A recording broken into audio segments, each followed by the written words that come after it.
Thank you. Bilisan Tsaka, na po natin. ulitin ko lang. Magra-raffle pa tayo from Manila Bulletin, Bobby Riquintina. Hello. Before that, I just want to say, Cineco, thank you po talaga. Exclusive nyo na kami. Ayan, from Bobby po. Hello, hi. Hi, hello, Happy hello. holidays. Hi. My question is for Sharon and Alden, yes. Both of you came from the biggest love teams in the country. Kay Alden's, kay Maine, and then Sharon is with Gabby Richard Gabby. Robin, yes. So my question is, what would you consider the best and worst parts about being in a love team, and your advice sa mga love teams sa Philippines ngayon? Okay. Well, there's nothing wrong with being part of a love team.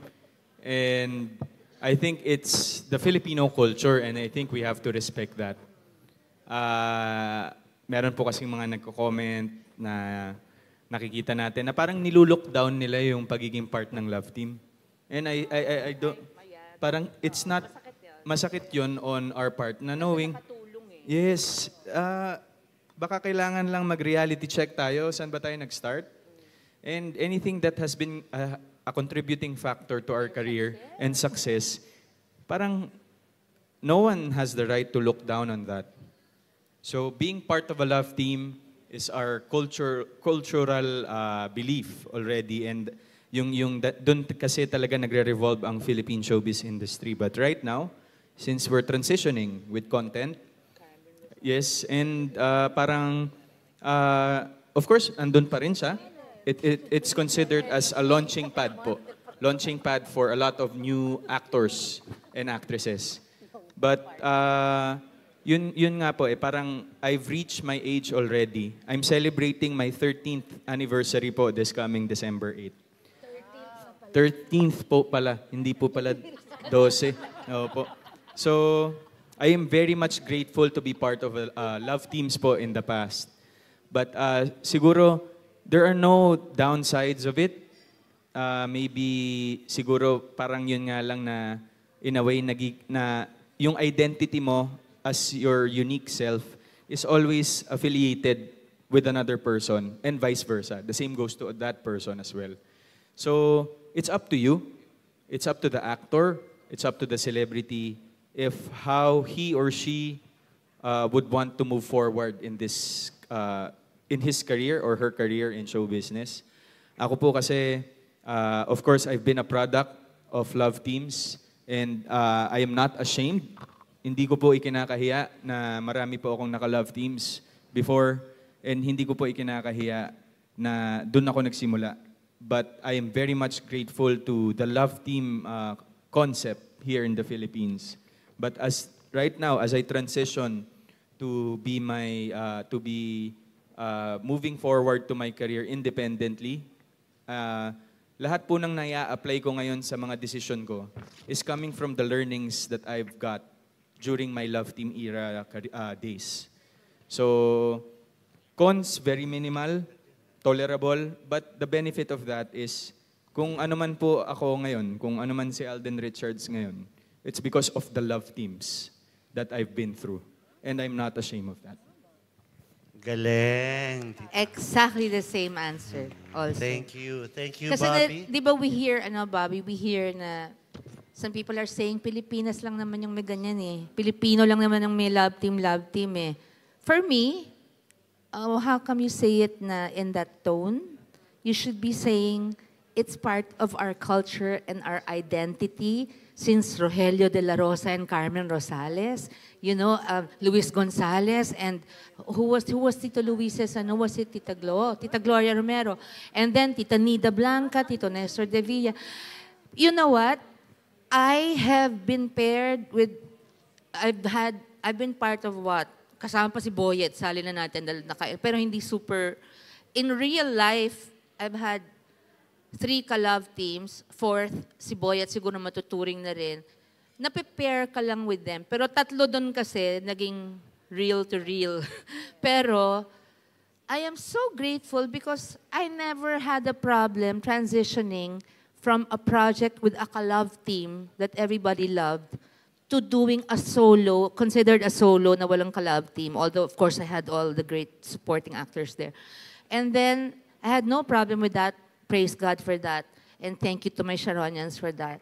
And then, ma-prepare ka sa iba, you're just giving your audience different flavors and different experiences by watching your movies.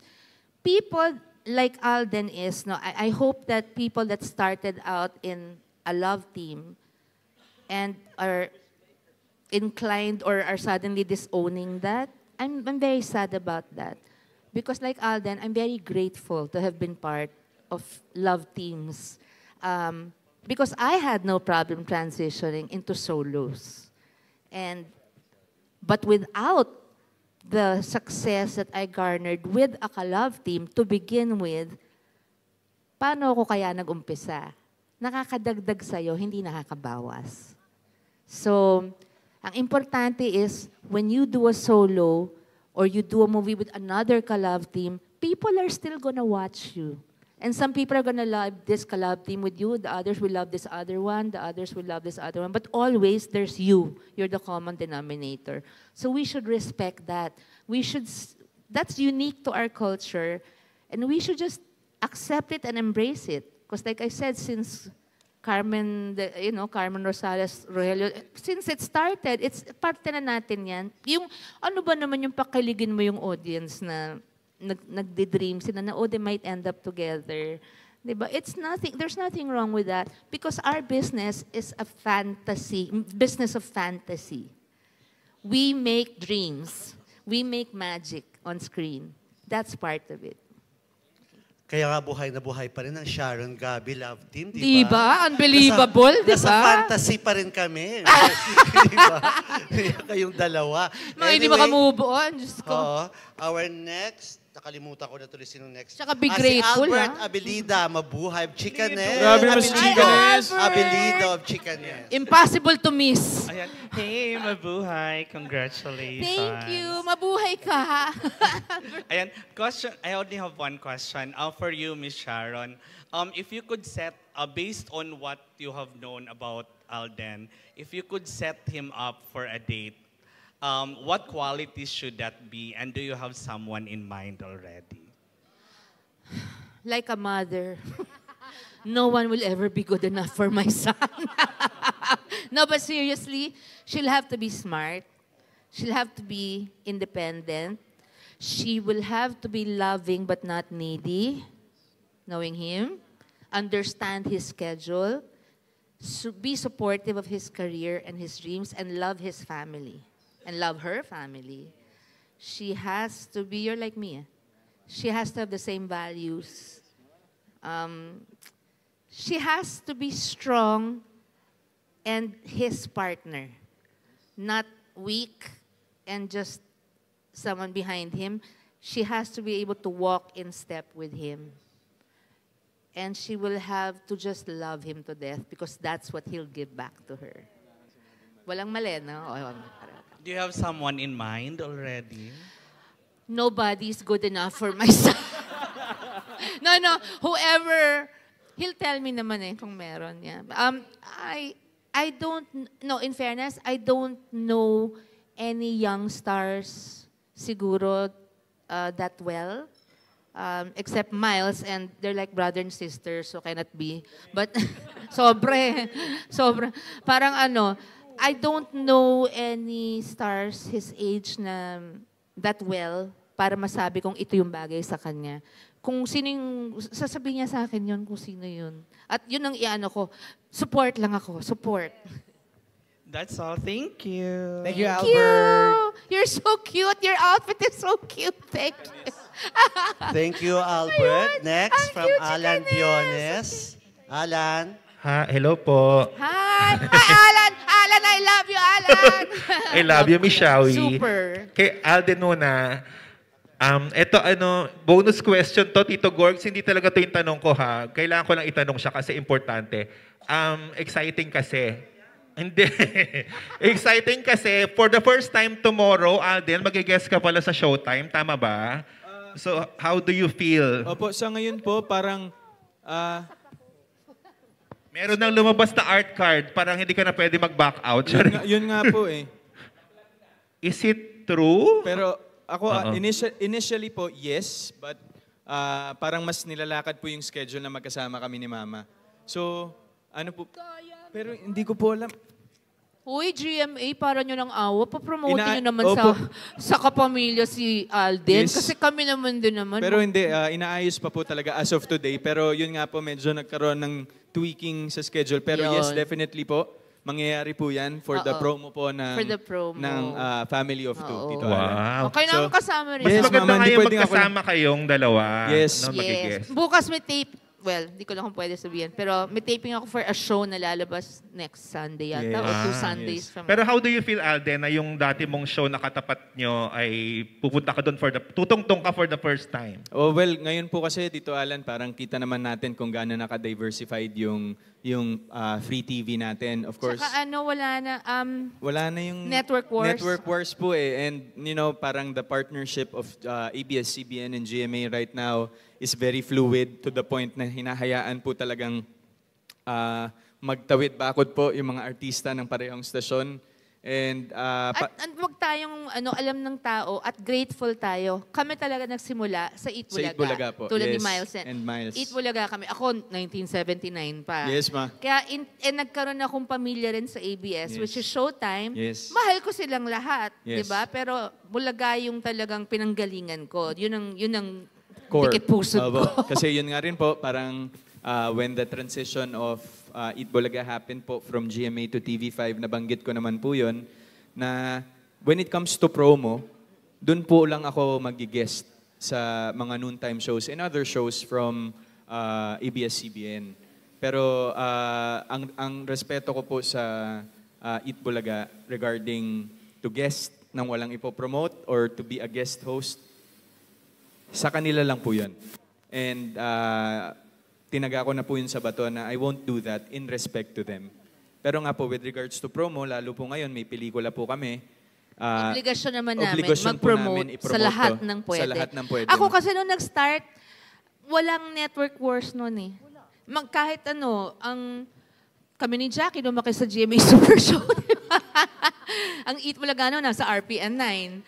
Lahat ng studio noon nalibot ko na. Ang TSCS started with IBC 13 before ABS-CBN pirated us. So, I mean, I've been through all so I'm used to that. We're going back to that, which is nice for the industry. Yeah. Yes. Pero Alden, okay ka rin ba mag-guest sa EAT, if ever? Kung papayagan po ako, opo naman. Always po yan. Okay. Ito talaga yung tanong ko sa'yo, Alden. Medyo personal. Kasi, ano ba yan? May hampas? May paghampas sa balikat.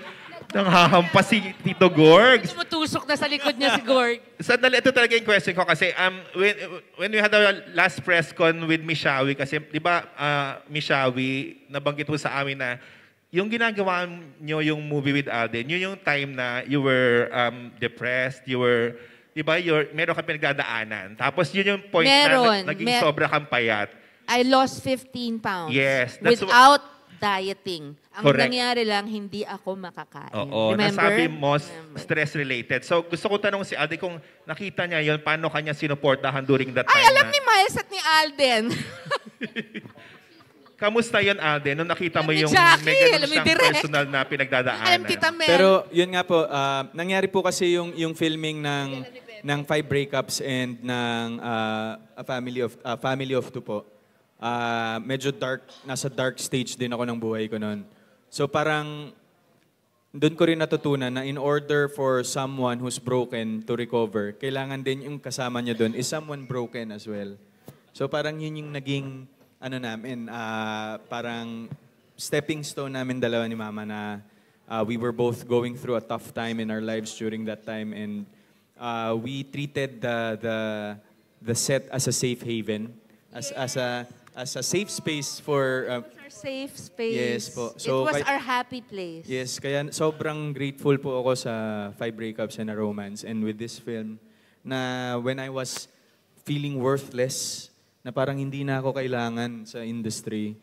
Oh my God, don't ever think that. Yes, parang these people that I've worked with in the past, parang also with the help of GMA, helped me realize na, no, mali ang iniisip mo. Kasi of course, one way or another, all of us will go through that stage. I've been here going 13 years. And I have a great journey in the industry. And that was Honey, the first don't ever time. think that. I've been here 45 and a half Sus years. Maria Josep, ma. Sino ba Yes. naman ako, ma, di ba? Oo. No, but I'm saying, you feel that way. Yes. And then God always turns it around and says, no, honey, no, son. Yes, ma. And I'm Not blessed yet. that I was able to work with you and you know, I was able to tell you all those things. Also yan, sila Drek, sila Tita Mel, narinig yan. Sorry Nagsasorry na na daw. si Tita Ayaw Mel. niya mag-judge. Opo, pero yun nga, parang minsan kapag nandun ka sa ganong moment sa buhay mo, you can't help but be blessed with people na kagaya nila na may pinagdadaanan din. Pero ang sarap lang minsan makakilala ng mga taong may pinagdadaanan the same thing as you sa ibang aspeto lang. Pero natulungan kanila para makarecover. Tsaka yung alam mong mapagtitiwalaan mo. Kami parang ako, alam ko si Jackie, si Miles, si Alden, si Direk, Tita Mel, mga sworn to secrecy yan. Mga dadalhin to their graves the same way I am. Narinig Yung mo yan, Pepe? kailangan mo yung torture, Kami lang. hindi pa rin Mapagkakatiwalaan lalabas. din po. Pepe, tsaka ka na. Yes. Cannot identify because did not have a scene with you. Oo. Pero pag naging close din tayo, try natin. Yan. Okay. De, mahusay na tao to, ma. Nakilala ko to. Mukha, no, as hindi in- naman sasali ni Direk yan kung, Yes. kung pariwara yung buhay niya. Yes, ma. Nararamdaman ko na naman sa kanya walang kaplastikan sa katawan. Parang lahat Tsaka- tayo hindi, dito. tsaka magaling siya talaga. Yes, Oo. ma. Sobra. At saka yun ang isa. Walang kaplastikan among us. Wala. It's, we're real people here. Sa set, ano lang kami, working bees. Itong queen bee namin. Queen Bee. Kami yung bee, worker bees. Kami lang yung wala, working actors lang kami. Na pagdating doon, kanyak family. That's the best, yeah. We were a family of more than 2 on the set. Ang title po talaga, Family of More Than Two. Yes. Okay, thank you, Alan. Thank you, Tito Alan. Magtutuwa. Masakit ba yung pagpalo sa Alan. balikat? Okay. Okay, next question from Ambet Nabus. Isang Ambet! pasabog na Ambet. tanong. Hindi na. Magpapakyut na lang ako ng tanong kasi sayang. Raffle na. Anyway, lahat ng Sorry po. O kasi ang haba na eh. Ang dami nang nasabi, di ba? Pang 10 page, 10 articles, oo. okay. Mega and the rest of the cast, no? Merong 9 other entries sa Metro Manila Film Festival. Given na, nandiyan dyan, mauuna kayo for Family of Two na panuurin. Meron ba kayong mga iba pang entries na bet din ninyong panuurin? Aside from narinig natin kanina na tinutulungan ninyo i-promote. Like si Mega, sinabi yung kay Ate V. So, sa mga ibang cast members, may gusto ba kayong panuurin na ibang entries? Aside from napanood nyo na ng paulit-ulit yung movie nyo? Actually, lahat papanoorin namin. Ang bongga, Oo, tatay. ganun naman talaga pag film fest eh. Lalo pag entry ka, papanoorin mo lahat kasi iba-iba yung tema nyo eh. And it's enjoyable. Tsaka nakakasigla. Kayo ba? Parang ako, ganun din. It would be nice to watch everything kasi you 10 have... po yun, ha? 10 Ha? entries yan, ha? Ay, pwede. Oo, pwede namang isa-isa sa bawat araw, di ba? Support lang.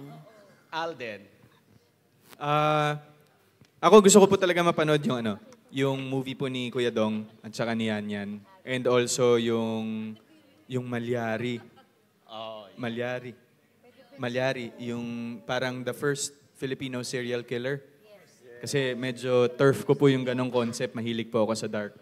And mahilig po sa crime. Isa pa yung pinagkasunduan na. Yes. So, but ako, I have to say it po talaga, the roster of MMFF this year is one of the best since the pandemic. So I think we have a powerhouse set of movies. And it's all the movies po for the MMFF is worth watching. So excited po kami. Miles. Yes, ako po same din. Kasi parang ako, lalo na pag may festivals po, di ba? Like, yung recent lang na Q Cinema, gusto ko talagang nanonood ng mga pelikula. But aside from our film, nilook forward ko rin panoorin, of course, Direk Jun Lana's film. And iba't ibang pelikula, Malyari also. So, ito yung time na dapat suportahan natin ng isa't isa mga pelikula. Pepe. Same po. Target is to watch every entry. Wala na bang hindi same? Yung iba naman para... Family tayo eh. Kaya talaga.